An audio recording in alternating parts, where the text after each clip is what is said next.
Natagpuan nga ba ng dalawang lalaki na to ang Leviathan?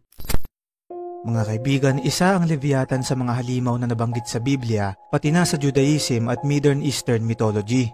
Ito ay pinaniniwalaang naninirahan sa pinakailalim ng dagat na sinasabing lilitaw sa panahon ng paghuhukom.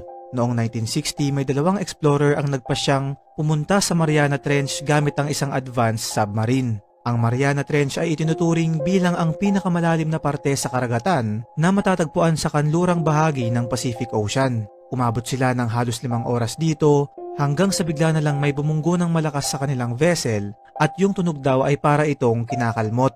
Ang nakakapagtaka dito, ayon dun sa dalawa ay may nakita rin daw silang imahe sa kanilang monitor ng isang halimaw na may 3 ulo.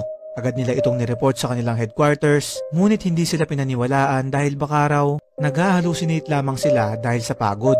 Kaya lang pag-ahon nila ay nagulat sila dahil may mga kalmot yung kanilang submarine. Ang pangyayaring to ay hindi pinansin ng gobyerno at iba pang ahensya dahil walang naniniwala sa kanila at baka raw na malikmata lang yung dalawa. Ano sa tingin mo, kaibigan?